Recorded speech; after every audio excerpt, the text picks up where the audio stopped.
Hello friends, नमस्कार। Ranker maker में आप लोगों का स्वागत है।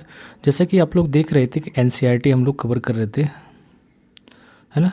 एनसीईआरटी जो क्लास 6 से लेके आपका 12 तक चलना है, 6 to 12, जिसमें हम लोगों ने क्लास 6 से लेके 6 to 8 आपका ज्योग्राफी हो, हिस्ट्री है, इन्वायरमेंट था, जो भी थी सारी चीज़ें, इकोनॉमिक्स थी, सब कवर हो गई। क्लास 9th का चल रहा था। 9th में मैंने पॉलिटी करा दिया, मतलब राजनीतिक विज्ञान आपका कंप्लीट हो गया। अब ये क्लास 10th का है, उसी का पार्ट सेकंड है राजनीतिक विज्ञान का। तो 9th-10th का राजनीतिक विज्ञान दोनों कवर कर लेंगे। इसके बाद हम कोई ज्योग्राफी का सेक्शन उठाएंगे 9th-10th का, और या इकोनॉमिक्स का, जो भी हो 3-4 पार्ट में वो सब कवर करेंगे। तो चैनल पे भी कोई नया है तो चैनल को लाइक कर ले और चैनल को सब्सक्राइब कर दे, अपने दोस्तों को शेयर कर दे, क्योंकि आपका ये यूपी एससी एंड स्टेट का कोई भी पीसीएस के लिए आपका आप वनडे एग्जाम भी देने जा रहे हैं, तब भी आपके लिए देखिए एनसीईआरटी आज के डेट में बहुत मोस्ट कंपलसरी हो गई। बिना इसके कहीं कुछ है नहीं। बेसिक जानकारी भी आपको बनानी, अंडरस्टैंडिंग बेटर करनी, तो एनसीईआरटी ज़रूरी है। तो इसको ज़रूर देखिएगा। चलिए शुरुआत करते हैं। इंडेक्स देखते हैं इसका क्या क्या है। तो ये बुक का नाम है लोकतांत्रिक राजनीति, जिसका ये सेकंड पार्ट है। कक्षा 9th का 1 है, ये सेकंड हो जाएगा।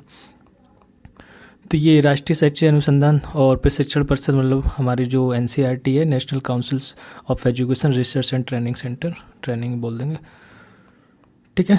इसमें ये चीज़ें हमें नहीं पढ़नी, हम केवल सीधे जाते हैं यहाँ पे जो हमें प्रस्तावना दी रहती है उद्देश्य का, उसको पढ़ के और अपने चैप्टर्स के नाम देख के आगे बढ़ते हैं।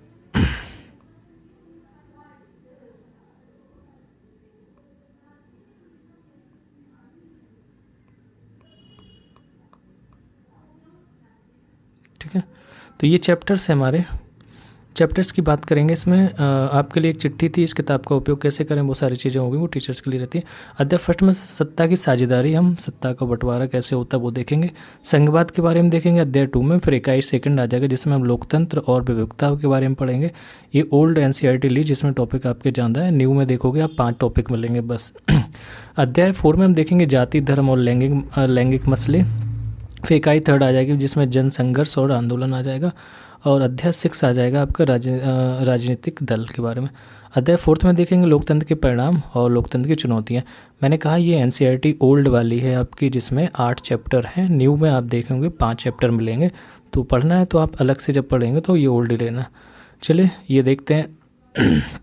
जो प्रस्तावना उद्देश्य का हमारी लिखी रहती है उसको एक बार जरूर पढ़ना रहता है इससे, क्योंकि क्वेश्चन हमेशा पीसीएच का तो फेवरेट है, यूपी का।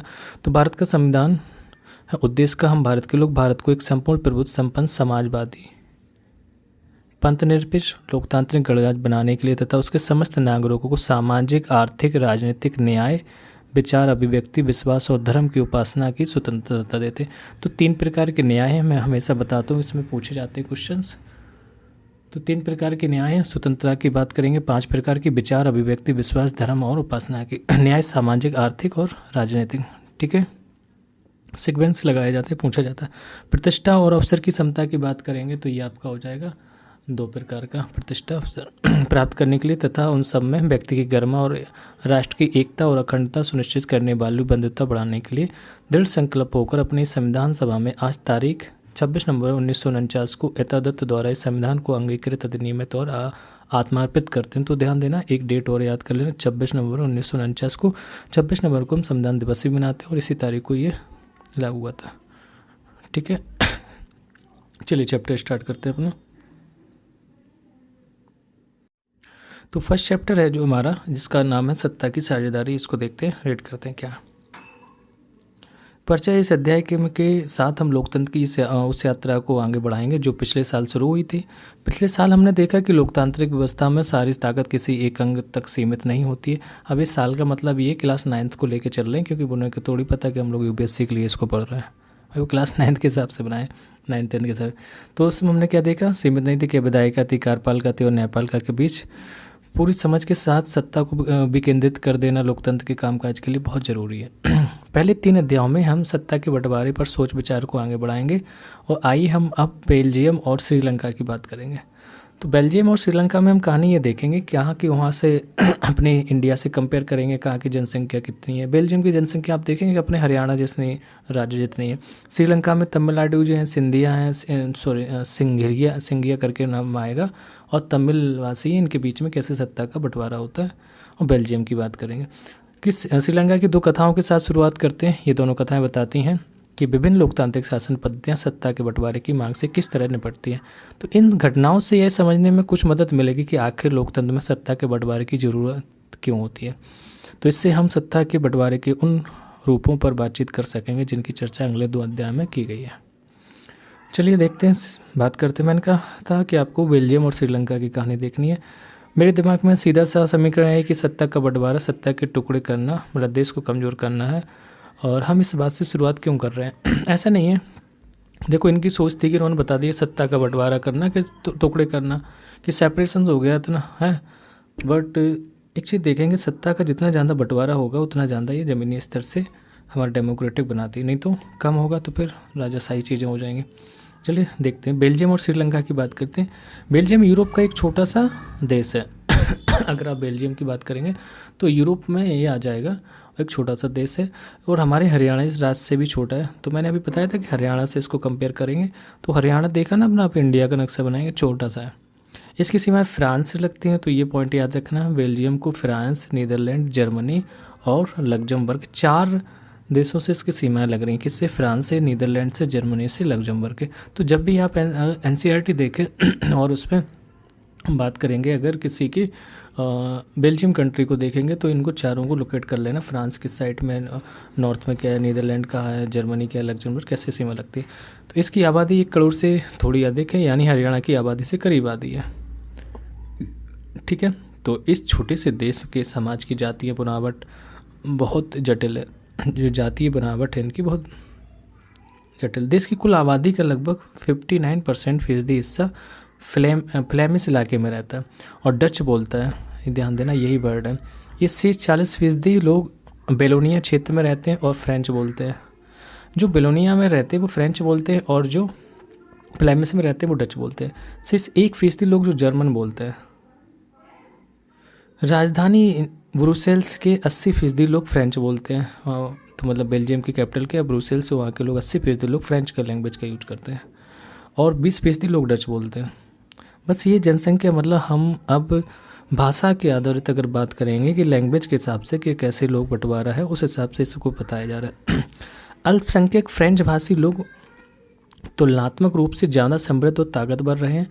बहुत बाद में जाकर आर्थिक विकास और शिक्षा का लाभ पाने वाले डच भाषी लोग को इस स्थिति से नाराज़गी थी। इसके चलते 1950 हो या 1960 के दशक में फ्रेंच और, ध्यान देना, 1950 और 1960 में के दशक में फ्रेंच और डच बोलने वाले समूहों के बीच तनाव बढ़ने लगा। तो इन दोनों समुदायों के टकराव का सबसे तीखा रूप ब्रुसेल्स में दिखा। यह एक विशेष तरह की समस्या थी। डच बोलने वाले लोग संख्या के हिसाब से अपेक्षाकृत ज़्यादा थे, लेकिन धन और समृद्धि के मामले में कमज़ोर और अल्पमत थे। मतलब डच वाले संख्या में तो थे लेकिन धन नहीं है इनके पास। आइए इस स्थिति की तुलना एक और देश से करें, श्रीलंका से। अब हम श्रीलंका की बात करेंगे। श्रीलंका एक द्वीपीय देश है जो हमारे भारत से लगा हुआ है, पाक जल संधि से जुड़ा हुआ है, जो तमिलनाडु के दक्षिणी तट से कुछ किलोमीटर की दूरी पर स्थित है। तो तमिलनाडु वाले कुछ लोग यहाँ भी पाए जाएंगे। इसकी जो आबादी है करीब 2 करोड़ है। तो हरियाणा से तो जान दिया, यानी हरियाणा के बराबर ही है। चलिए ठीक है। दक्षिण एशिया के अन्य देशों की तरह श्रीलंका की आबादी में कई जातीय समूह के लोग हैं। और सबसे जो प्रमुख है यहाँ का, सबसे प्रमुख सामाजिक समूह सिंहलिया है। कौन है? सिंहलियों का है, जिनकी आबादी कुल 74% है। फिर तमिलों का नंबर आता है और जिनकी आबादी कुल 18% है। तमिलों में भी 2 समूह हैं, एक श्रीलंकाई तमिल मूल के रूप के रहेंगे जो मूल वहीं पे रहते हैं, और एक भारत के आ जाएंगे, भारतीय मूल के। 13% वो हो गए। दूसरे हैं जो हिंदुस्तानी तमिल, जो औपनिवेशिक शासनकाल में जो वहाँ चले गए थे, है ना, बागानों में काम करने के लिए भारत से लाए गए लोगों की संतान है। तो मौजूदा श्रीलंका के नक्शे पर अगर गौर करें तो पाएंगे कि तमिल मुख्य रूप से उत्तर और पूर्वी प्रांतों में आबाद है। अगर हम श्रीलंका की आबादी की बात करें, तमिल की बात करेंगे, तो ये उत्तर और पूर्वोत्तर में आबाद है। अधिकतर सिंहली भाषी लोग बौद्ध हैं, जबकि तमिल भाषी लोगों ने कुछ हिंदू और कुछ मुसलमान हैं। ठीक है, बौद्ध जो श्रीलंकाई हैं वो सिंहली हैं, वो बौद्ध हैं, और इंडियन है वो हिंदू मुस्लिम दोनों। श्रीलंका की आबादी में ईसाई लोगों का हिस्सा 7% है और वे सिंहली और तमिल दोनों भाषाएं बोलते हैं। हम लोग थोड़ा सा पीछे चलते, पहले अपना मैप, ये पार्ट इसी का होगा।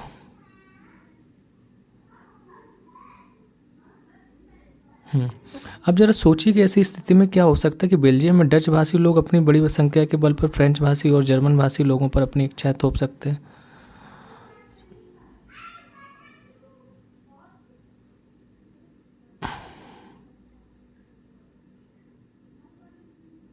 ठीक है, पहले हम लोग मैप देख लेते हैं।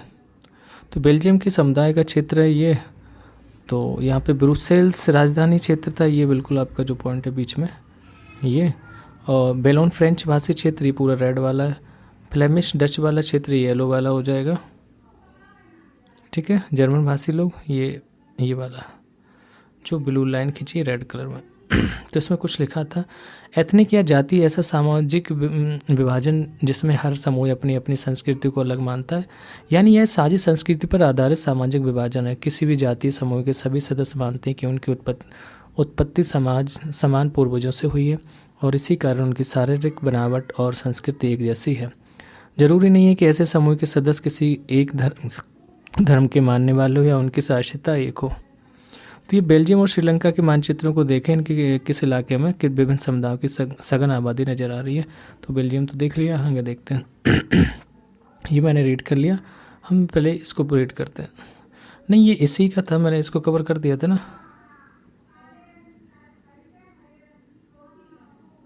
ठीक है, इसको देखते हैं। श्रीलंका में बहुसंख्यक बात की बात करें, बहुसंख्यक सन 1948 की बात है कि श्रीलंका स्वतंत्र राष्ट्र बना, मतलब भारत के बाद। सिंहली समुदाय के नेताओं ने अपनी बहुसंख्या के बल पर शासन पर प्रभुत्व जमाना चाहा। इस वजह से लोकतांत्रिक रूप से निर्वाचित सरकार ने सिंहली समुदाय के प्रभुत्व कायम करने के लिए अपनी बहुसंख्यक परिस्थिति के तहत कई कदम उठाए। 1956 में एक कानून बनाया गया जिसके तहत तमिल को दरकिनार करके सिंहली एकमात्र राजभाषा घोषित कर दी गई। तो ध्यान देना, तो सिंहली वहाँ की राजभाषा बनाई गई थी पहले। विश्वविद्यालयों और सरकारी नौकरियों में सिंहली को प्राथमिकता देने की नीति भी चली। नए संविधान में यह प्रावधान भी किया गया कि सरकार बौद्ध मत को संरक्षण और बढ़ावा देवी। एक एक करके आई इन सरकारी फैसलों ने श्रीलंकाई तमिलों की नाराजगी और शासन को लेकर उनमें बेगानापन बढ़ाया। उन्हें लगा कि बौद्ध धर्मावलंबी जो सिंहली के नेतृत्व वाली सारी राजनीतिक पार्टियां उनकी भाषा और संस्कृति को लेकर असंवेदनशील है। उन्हें लगा कि संविधान और सरकार की नीतियां उन्हें समान राजनीतिक अधिकारों से वंचित कर रही हैं। नौकरियों और फ़ायदे के अन्य कामों में उनके साथ भेदभाव हो रहा है और उनके हितों की अनदेखी की जा रही है। परिणाम यही हुआ कि तमिल और सिंहली समुदाय के संबंध बिगड़ते चले गए। तो ये श्रीलंका के जातीय समुदाय। अब पूछा जाता है क्वेश्चन के जाफना कहाँ है, तो श्रीलंका का एक पॉइंट है जो इंडिया आने जाने के लिए रहता है। अब ये सिंहली और श्रीलंकाई तमिल की बात करें तो सिंहलियों को देखेंगे हम, श्रीलंकाई तमिल को देखेंगे और सभी लोगों को इसमें समझते हैं क्या। ठीक है, तो जो येलो दिख रहे हैं ये श्रीलंकाई तमिल लोग हैं।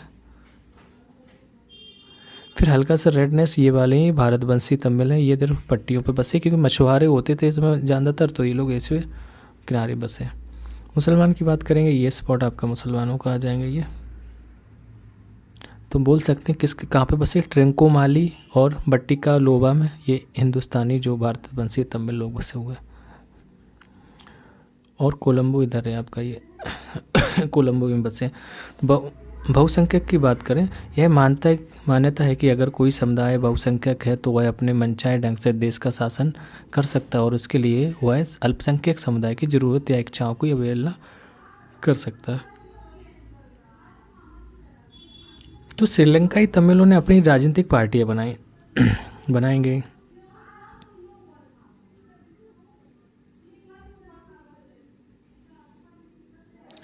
तमिल को राजभाषा बनाने और क्षेत्रीय स्वतंत्रता हासिल करने तथा शिक्षा और रोजगार में समान अवसरों की मांग को लेकर संघर्ष किया, लेकिन तमिलों की आबादी वाले इलाके की स्वायत्तता की उनकी मांगों को लगातार नकारा गया। फिर 1980 में क्या होता है, 1980 के दशक तक उत्तर पूर्वी श्रीलंका में स्वतंत्र तमिल इलम मतलब सरकार, इलम का मतलब सरकार बनाने की मांग को लेकर अनेक राजनीतिक संगठन बने। देखो बंटवारा होगा तो सब लोग अपना अपना करेंगे। श्रीलंका में दो समुदायों के बीच पारस्परिक अविश्वास ने बड़े टकराव का रूप ले लिया। यह टकराव गृह युद्ध में परिणत हुआ। परिणामस्वरूप दोनों पक्षों के हजारों लोग मारे जा चुके थे और अनेक परिवार अपने मुल्क से भागकर शरणार्थी बन गए। इससे भी कई गुना ज़्यादा लोगों की रोजी रोटी चौपट हो गई। आपने पढ़ा है 10वीं कक्षा के अर्थशास्त्र की पाठ्य पुस्तक के पहले अध्याय में कि हमारे क्षेत्र के देशों में आर्थिक विकास, शिक्षा और स्वास्थ्य के मामले में श्रीलंका का रिकॉर्ड सबसे अच्छा है। ध्यान देना, ये पढ़ेंगे अभी हम लोग। आर्थिक विकास के मामले में शिक्षा हो, स्वास्थ्य हो, श्रीलंका का रिकॉर्ड सबसे अच्छा रहा है। वहाँ के गृह युद्ध से मुल्क के सामाजिक, सांस्कृतिक और आर्थिक जीवन में काफ़ी परेशानियाँ पैदा हुई। 2009 में इस गृह युद्ध का अंत हुआ था। अब हम बेल्जियम की साझेदारी की बात करेंगे। बेल्जियम में क्या साझेदारी हुई थी? तो बेल्जियम के नेताओं ने श्रीलंका से अलग से रास्ता अपनाया। उन्होंने क्षेत्रीय अंतरों और सांस्कृतिक विविधता को स्वीकार किया और 1970 से 1993 और 1993 में 1993 के बीच उन्होंने अपने संविधान में 4 संशोधन सिर्फ इस बात के लिए किए कि देश में रहने वाले किसी भी आदमी को बेगानेपन का एहसास ना हो और सभी मिलजुल कर रह सके। श्रीलंका में ऐसा नहीं था, जस्ट अपोजिट था। उन्होंने इसके लिए जो व्यवस्था की वह बहुत ही कल्पनाशील है तथा कोई और देश ऐसा नहीं कर पाया। बेल्जियम के मॉडल की विशेष जानकारी के लिए बॉक्स की देखें कुछ मुख्य बातें। एक्चुअली यहाँ पे अगर मैं थोड़ा ओवरऑल बताऊँ तो ऐसा होता है कि उन्होंने सब, जैसे क्रिश्चियन है, ईसाई जो भी है, मोमडन है, तो जो बड़े बड़े पद होते हैं ना, उनको 4 पद हैं तो 2 उनकी कैटेगरी के रहेंगे, 2 दूसरे वाले ऐसे रहेंगे कि एक दूसरे को सत्ता संभालें। तो गृह युद्ध बढ़ आया था किसी मुल्क में सरकार विरोधी समूह की हिंसक लड़ाई ऐसा रूप ले ले कि वह युद्ध सा लगे तो उसे गृह युद्ध कहते हैं। तो संविधान में इस बात का स्पष्ट प्रावधान है कि केंद्रीय सरकार में डच और फ्रेंच भाषी, अब ये डच फ्रेंच यहाँ पे आएंगे, डच फ्रेंच भाषी मंत्रियों की संख्या समान रहेगी। कुछ विशेष कानून तभी बन सकते हैं जब दोनों भाषाई वाले लोग उस पर सहमत हो, सामूहिक सांसदों का बहुमत उसके पक्ष में हो। तो इस प्रकार किसी एक समुदाय के लोगों को एक तरफा फैसला नहीं कर सकते। बिल्कुल सही है, तालमेल किया गया। केंद्र सरकार की बात करें, केंद्र सरकार की अनेक शक्तियां देश के 2 इलाकों की क्षेत्रीय सरकारों को सुपुर्द कर दी गई हैं, यानी राज्य सरकार और केंद्रीय सरकार के अधीन नहीं है। यानी राज्य सरकारें हैं जो केंद्रीय सरकार के अधीन नहीं है। ब्रुसेल्स में अलग सरकार है और इसमें 2 समुदायों का समान प्रतिनिधित्व है। फ्रेंच भाषी लोगों ने ब्रुसेल्स में समान प्रतिनिधित्व के इस प्रस्ताव को स्वीकार किया क्योंकि डच भाषी लोगों ने केंद्रीय सरकार में बराबरी का प्रतिनिधित्व स्वीकार किया था। ये मोंटेगन्स वर्ग है स्टार्ट।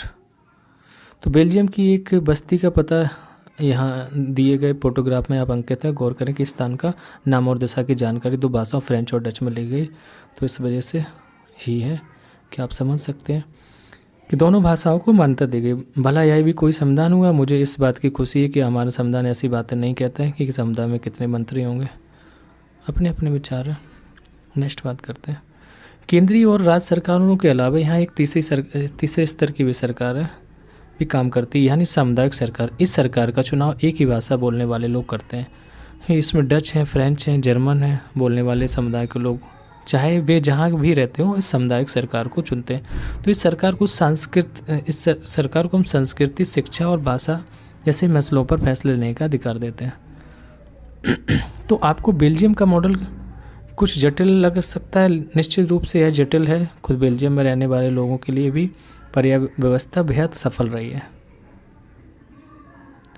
इसके मुल्क में गृह युद्ध की आशंकाओं को विराम है क्योंकि सबको पावर दी गई, वरना गृह युद्ध की स्थिति में बेल्जियम भाषा के आधार पर 2 टुकड़े में बढ़ गया होता। जब अनेक यूरोपीय देशों ने साथ मिलकर यूरोपीय संघ बनाने का फैसला किया तो ब्रुसेल्स का उसका मुख्यालय चुना गया। ब्रुसेल्स बेल्जियम में स्थित यूरोपीय संसद है, ये आपको दिख रहा होगा पूरा।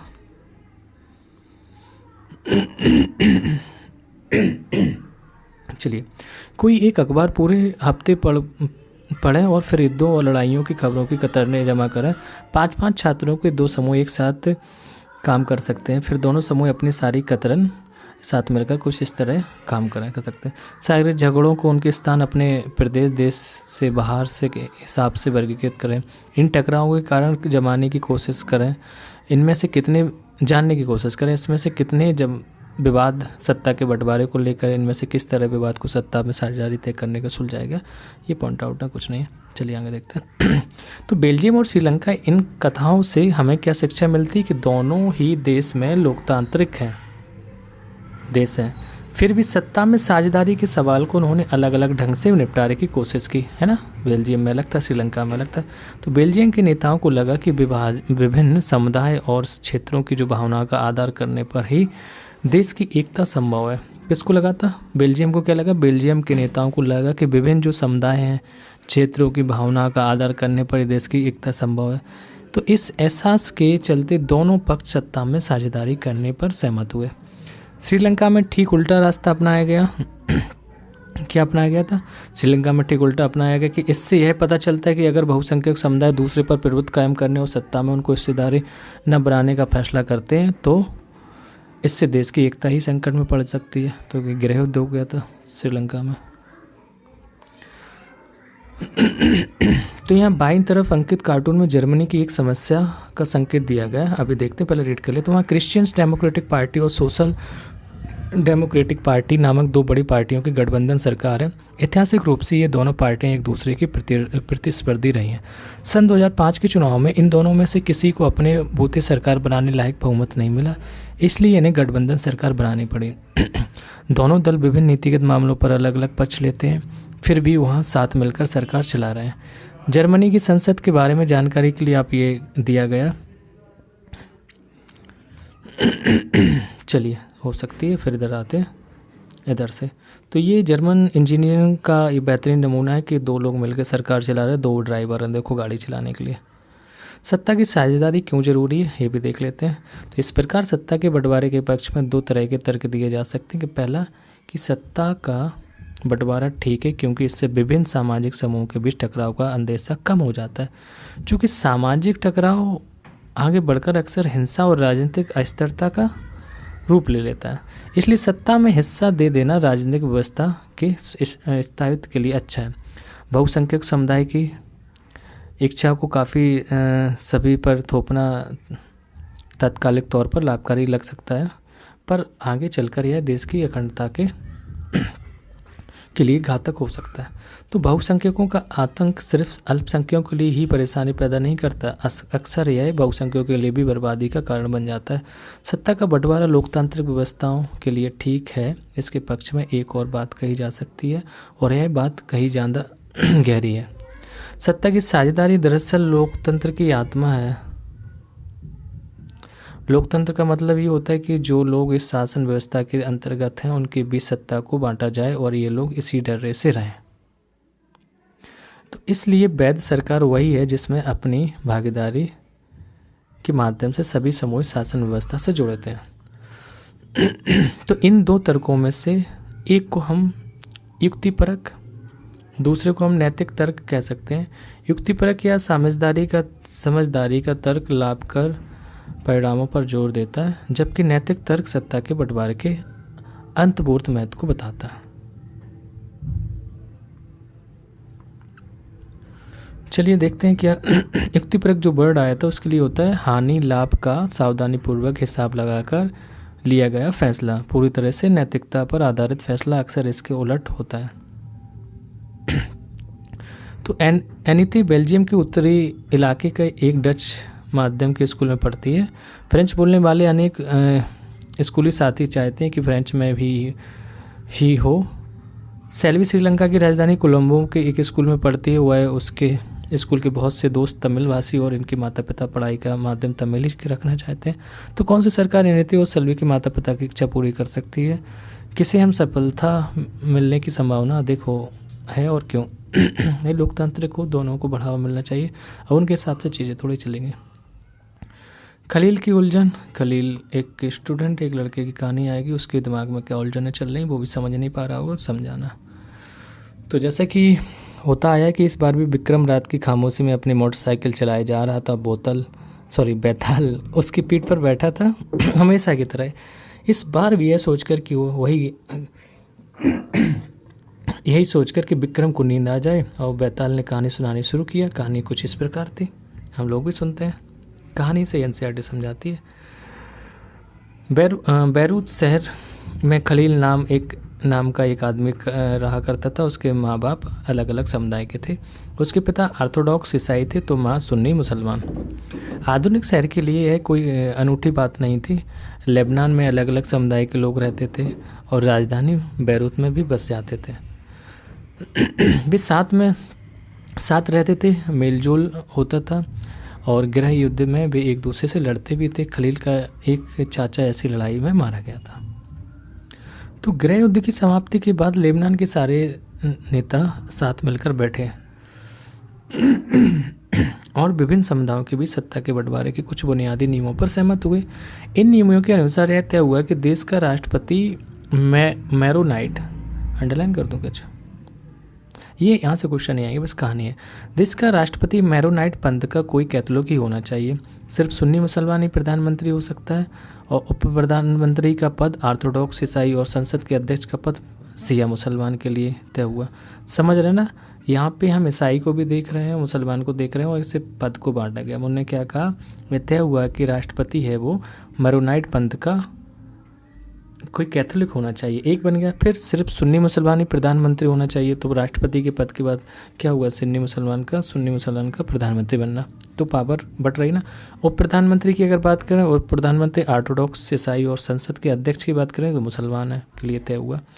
तो इस समझौते के अनुसार आगे से ईसाई फ्रांस से संरक्षण की मांग नहीं करेंगे और मुसलमान भी पड़ोसी सीरिया के साथ एकीकरण की मांग छोड़ने पर सहमत हुए। तो जब ईसाइयों और मुसलमानों के बीच यह समझौता हुआ तब दोनों की आबादी लगभग बराबर थी। बाद में मुसलमान स्पष्ट रूप से बहुमत में आ गए और दोनों पक्ष अभी भी इस समझौते पर का आधार करते हुए उसे मान रहे थे। खलील को इस समझौते में बड़ी गड़बड़ी लगती है। वह राजनीतिक महत्वाकांक्षाओं वाला लोकप्रिय व्यक्ति है, लेकिन मौजूदा व्यवस्था के रहते हुए सबसे बड़े पद पर पहुंच ही नहीं सकता। वह ना तो माँ के धर्म को मानता और ना ही पिता के। असल में वह चाहता है नहीं है कि उसे किसी भी धर्म से जोड़कर पहचाना जाए। उसे समझ में नहीं आता है कि लेबनान भी अन्य सामान्य लोकतंत्रों की तरह क्यों नहीं चलता।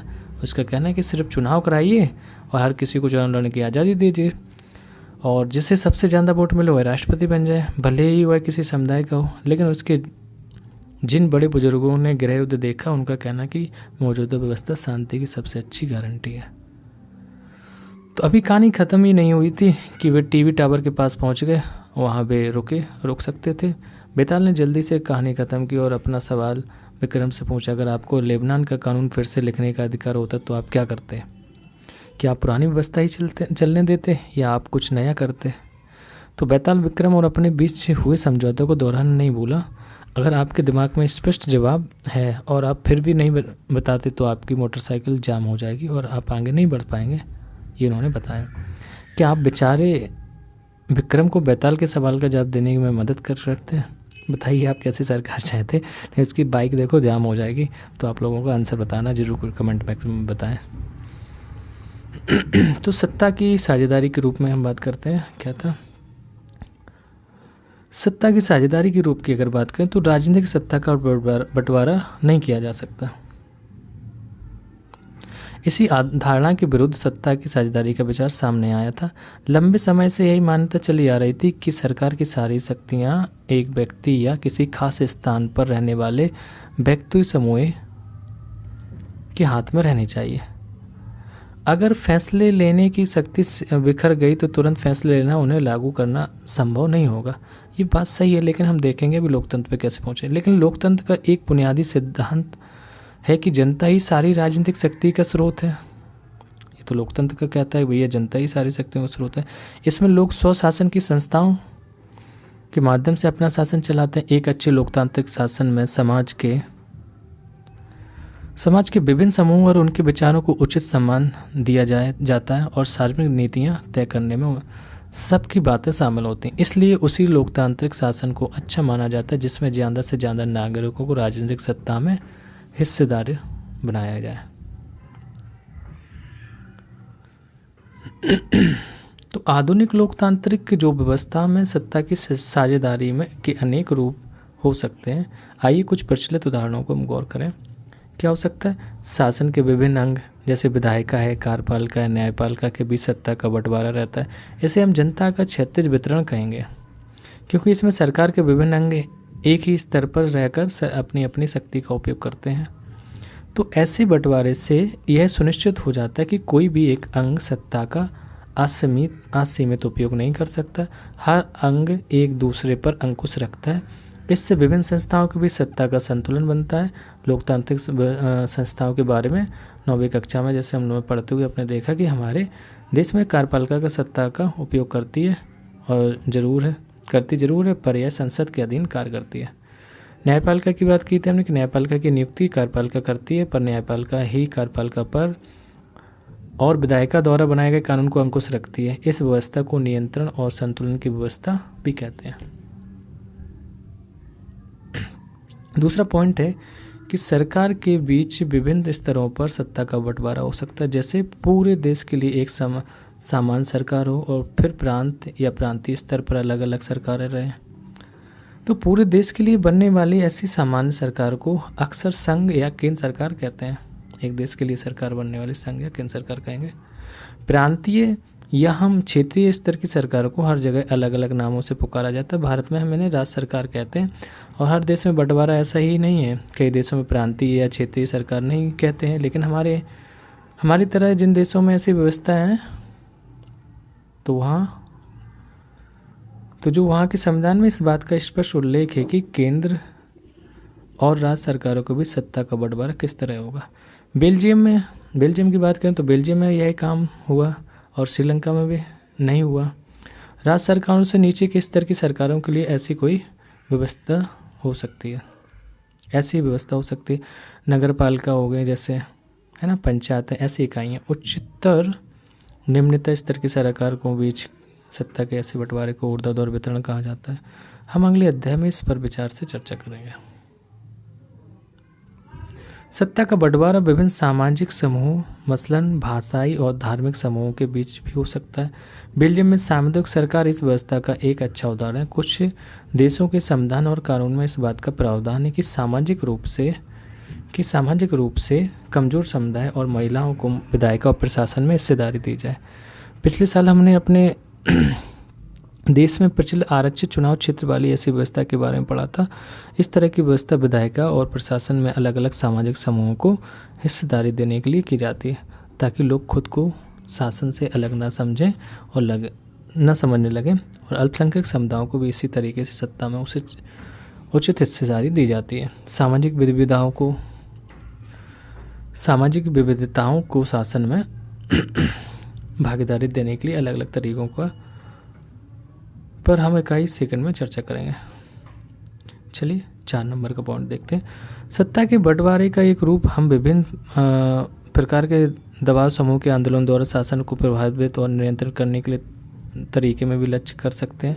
लोकतंत्र में लोगों के सामने सत्ता के दावेदारों के बीच चुनाव का विकल्प जरूर रहना चाहिए। समकालीन लोकतांत्रिक व्यवस्थाओं में यह विकल्प विभिन्न पार्टियों के रूप में उपलब्ध होता है। पार्टियां सत्ता के लिए आपस में प्रतिस्पर्धा करती हैं। पार्टियों की यह आपसी प्रतिद्वंद्विता ही इस बात को सुनिश्चित कर देती है कि सत्ता एक व्यक्ति या समूह के हाथ में न रहे। एक बड़ी समयावधि पर गौर करें तो पाएंगे कि सत्ता बारी बारी से अलग अलग विचारधारा और सामाजिक समूह वाली पार्टियों के हाथ आती जाती रहती है। कई बार सत्ता की यह भागीदारी एकदम प्रत्यक्ष दिखती है, क्योंकि 2 या अधिक पार्टियां मिलकर चुनाव लड़ती हैं या सरकार का गठन करती हैं। तो लोकतंत्र में हम व्यापारी, उद्योगपति, किसान और औद्योगिक मजदूर जैसे कई संगठन हितों को भी सक्रिय देखते हैं। सरकार के विभिन्न समितियों में सीधी भागीदारी करके या नीतियों पर अपने सदस्य वर्ग के लाभ के लिए ये दबाव बनाकर ये समूह भी सत्ता में भागीदारी करते हैं। इकाई 3 में हम राजनीतिक दल, दबाव समूह और सामाजिक आंदोलनों की कार्यप्रणाली पर गौर करेंगे। इसी बुक में है, आगे देखेंगे। पहले ऊपर देख लेते हैं, कुछ एक ग्राफ था।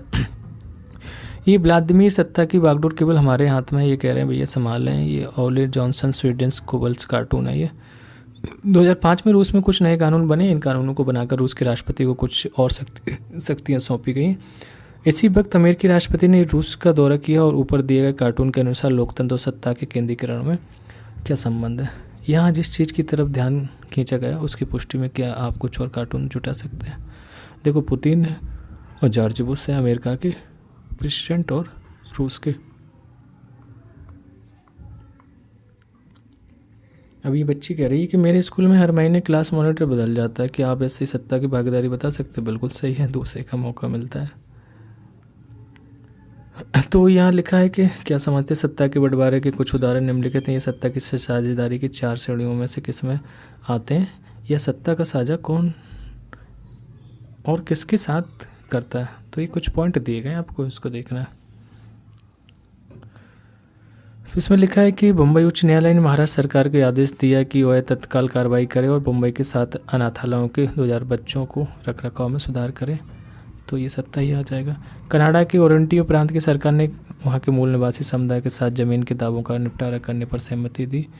स्थानीय मामलों के लिए जवाबदेह मंत्री ने घोषणा की सरकार मूलवासी समुदाय के साथ पारस्परिक सम्मान और सहयोग की भावना से काम करेगी। ये सत्ता का बंटवारा है, क्योंकि वहाँ के कनाडा के जो आपके मंत्री जी हैं तो एक स्तर पे क्षेत्रीय मंत्री रहेंगे। रूस की 2 प्रभावशाली राजनीतिक पार्टियां the union on right forces और लिबरल याबलोको मूवमेंट ने एक मजबूत दक्षिणपंथी गठबंधन बनाने के लिए अपने संगठनों के लिए विलय का फैसला किया है। तो इनका प्रस्ताव है कि अगले संसदीय चुनाव में हम उम्मीदवार की साझा सूची बनाएंगे।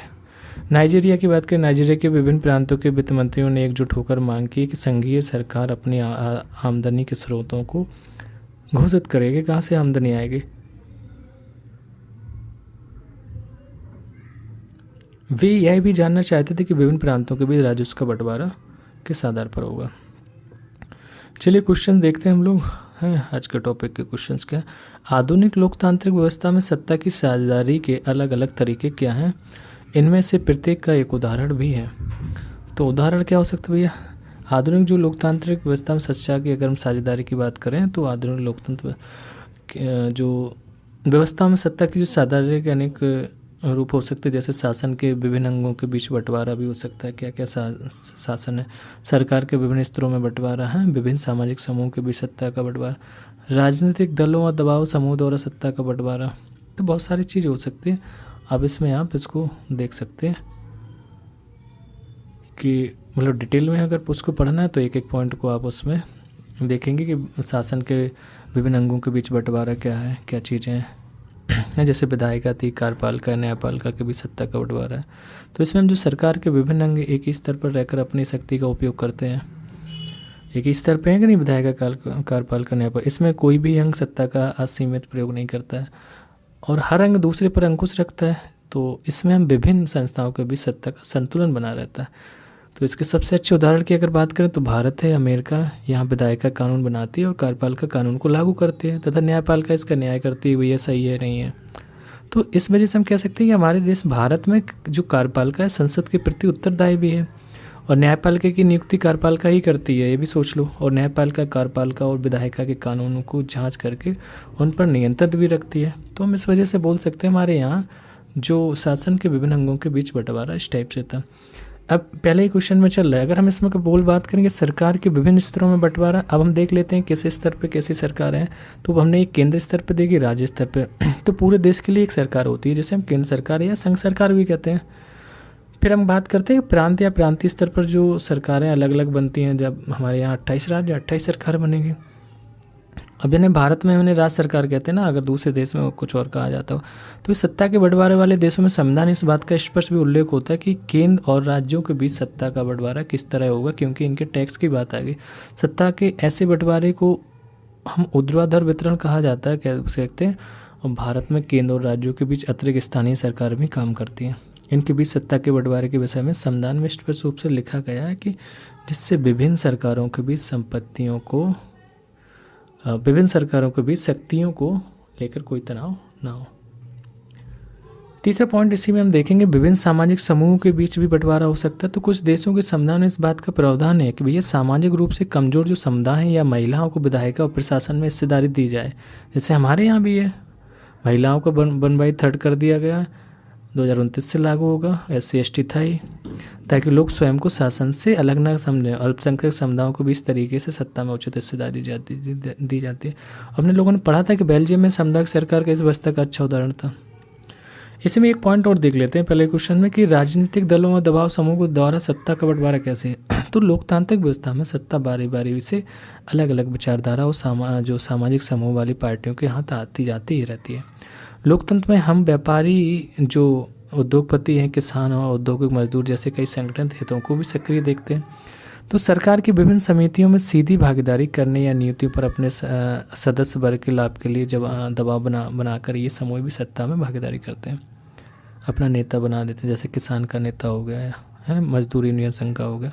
तो अमेरिका भी इसका अच्छा उदाहरण। वहाँ 2 राजनीतिक दल प्रमुख जो चुनाव लड़कर सत्ता प्राप्त कर सकते हैं तथा दबाव समूह चुनाव के समय चुनाव जीतने के बाद राजनीतिक दलों की आर्थिक मदद करके सार्वजनिक नीतियों को प्रभावित करके सत्ता में भागीदारी निभाते हैं। ये पहला आधुनिक लोकतंत्र व्यवस्था के बारे में हमारा हो गया। हम बात करते हैं दूसरे क्वेश्चन नंबर के। दूसरा है कि भारतीय संदर्भ में सत्ता की साझेदारी का एक उदाहरण देते हुए इसका युक्तिपरक और एक नैतिक कारण बताना है। भैया नैतिक कारण की बात करें तो अगर हम भारत में पहले सत्ता का बंटवारा कर दो 3 तरीके से तो होता ही है। तो हमने कहा एक हमारी संघ के स्तर पे हो गई है और दूसरी राज्य स्तर पे, तीसरी हमारी जो हो जाएगी स्थानीय स्तर पे। ठीक है, बोल रहे हैं उस पर थोड़ा ज़्यादा ध्यान देना। तो युक्तिपरक की बात करें, उन्होंने एक वर्ड दिया कि भैया युक्तिपरक और एक नैतिक कारण बताना। पहले हम युक्तिपरक देख लेते हैं। भारत की अगर हम बात करें, एक घनी आबादी वाला देश है, लगभग 140 करोड़ जनसंख्या बहुत होती है। पूरे देश के लिए एक ही सरकार के कानून बनाना, शांति व्यवस्था बनाना संभव तो नहीं है ना, इसलिए सरकार को विभिन्न स्तरों में बांट दिया गया, 3 स्तर में। और उनके बीच कार्यों का बंटवारा भी संविधान में लिखित रूप से कर दिया है कि भैया अब राज्य स्तर पर, स्थानीय स्तर पर, केंद्र स्तर पर सरकार बन सकती है, जिससे सरकार बिना झगड़े देश के लोगों के हितों को ध्यान में रखकर शासन कर सके। अगर झगड़ा भी होता है 2 राज्यों में तो सुप्रीम कोर्ट जाएंगे। दूसरा वर्ड था हमारे कि नैतिक कारण भी बताना था। तो नैतिक कारण की बात करें, लोकतांत्रिक देश की बात करें तो सत्ता का बंटवारा जरूरी है।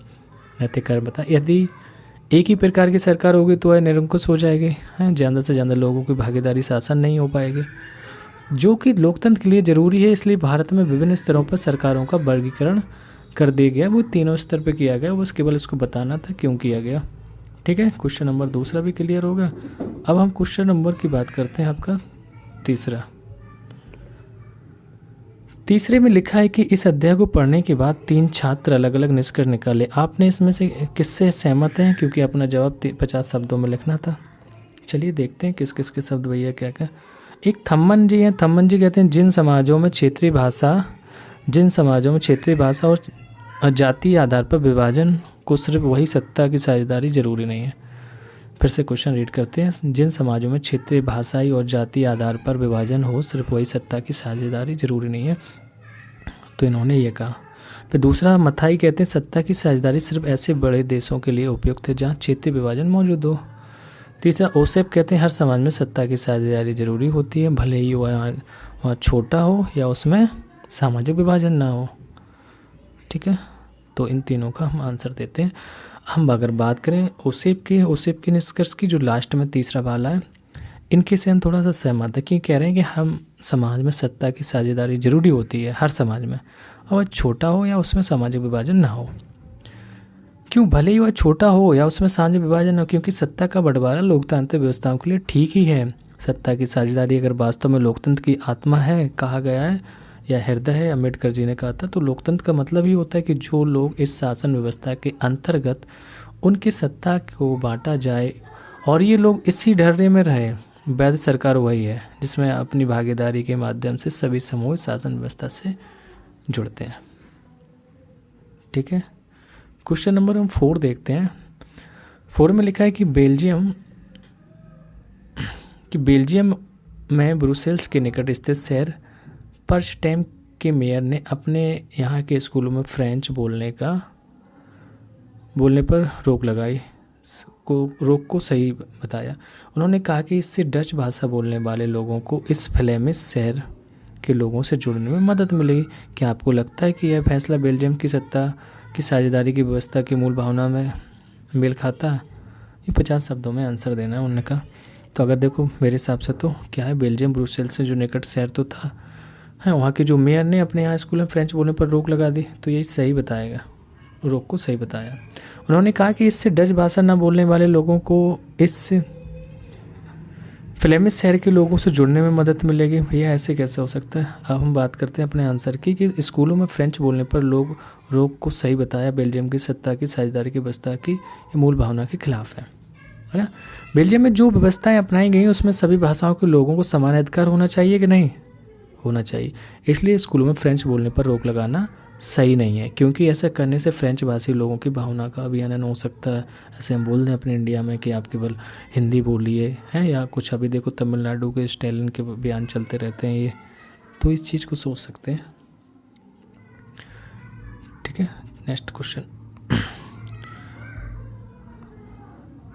अभी तो बहुत है। क्वेश्चन नंबर 5 में देखते हैं हम लोग। हाँ, 10th के ये तो बड़े तो होंगे। नीचे दिए गए कुछ उदाहरणों को गौर से पढ़ें और इनमें सत्ता की साझेदारी को युक्तिपरक कारण बताएं। इसमें से किसी को एक का चुनाव करें। तो महात्मा गांधी जी के शब्द उनको पढ़ लेते हैं। महात्मा गांधी के सपनों को साकार करने, अपने संविधान निर्माताओं की उम्मीदों को पूरा करने के लिए हमें पंचायतों को अधिकार देने की ज़रूरत है। पंचायती राज ही वास्तविक लोकतंत्र की स्थापना करता है। यह सत्ता उन लोगों के हाथों में सौंपता है जिनके हाथों में इसे होना चाहिए। तो भ्रष्टाचार कम करने और प्रशासनिक कुशलता को बढ़ाने का एक उपाय पंचायतों के अधिकार को देना भी है। जब विकास की योजनाओं को बनाने और लागू करने में लोगों की भागीदारी होती है तो इन योजनाओं पर उनका नियंत्रण बढ़ेगा। इससे भ्रष्ट बिचौलियों को खत्म किया जा सकेगा। इस प्रकार पंचायती राज लोकतंत्र की नींव को मजबूत करेगा। तो इसके लिए आपको एक आंसर देना था, क्या हो जाइए भैया। अगर हम बात करें जो गांधी जी की बात की गई उदाहरण में बताया गया, ये पंचायतों के स्तर पर सत्ता को बंटवारे की बात कर रहे हैं, क्योंकि इससे जो भ्रष्टाचार है वो कम हो जाएगा और प्रशासनिक कुशलता भी बढ़ेगी भैया, है ना। पंचायतों का दिन जब आम लोग स्वयं अपने के लिए विकास की योजनाएं बनाएंगे और उन्हें लागू करेंगे तो भ्रष्ट बिचौलियों को समाप्त किया जाएगा कि नहीं, किया जाएगा। जब स्थानीय लोग स्वयं योजनाएं बनाते हैं तो उनकी जो समस्या को समाधान शीघ्र हो जाता है। भैया डिस्कस कर लेते हैं, ऐसा ऐसा ये करने ख़त्म करो, क्योंकि किसी स्थान विशेष की समस्या वहाँ के लोग भली भांति से समझते हैं। तो इस प्रकार हम कह सकते हैं विकास करने के लिए ज़रूरी है पंचायतों को अधिकार सौंपे जाएं, जिससे लोकतंत्र की नींव मजबूत होगी। ठीक है। क्वेश्चन नंबर 6 की बात करें। सत्ता के बंटवारे के पक्ष में विपक्ष में कई तरह के तर्क दिए जाते हैं। इनमें से जो तर्क सत्ता के बंटवारे के पक्ष में है उनकी पहचान करें और नीचे दिए गए कोड में अपने उत्तर को चुनना है। तो इसमें से अच्छा ये दिया गया नीचे कोड, चलिए रीड करके पता कर लेते हैं। काम में लिखा विभिन्न समुदायों के बीच टकराव को कम करती है, बिल्कुल सही है ना, क्योंकि सत्ता का बंटवारा इसलिए।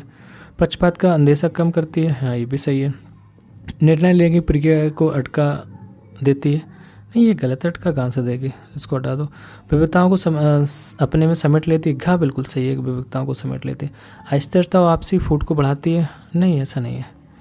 सत्ता में लोगों की भागीदारी बढ़ाती है, अच्छा सही है। और देश की एकता को कमज़ोर करती है, नहीं भी कमज़ोर कहाँ करेगी। तो ये 4 आपके सही थे। कौन सा का था सही, खा था, घा था और चा था।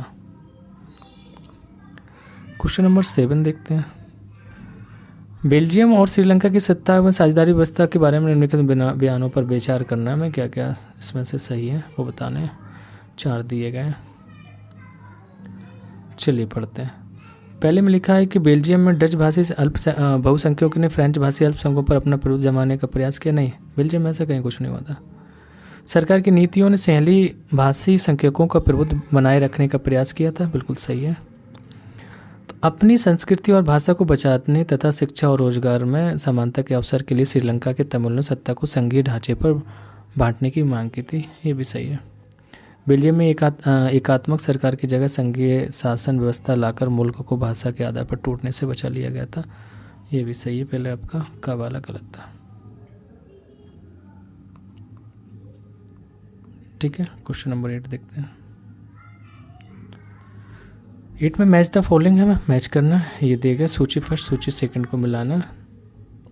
पहले में लिखा है सरकार के विभिन्न अंगों के बीच सत्ता का बंटवारा, तो ये क्या हो जाएगा, ये हो जाएगा आपका अधिकारों का वितरण भी कह सकते हैं।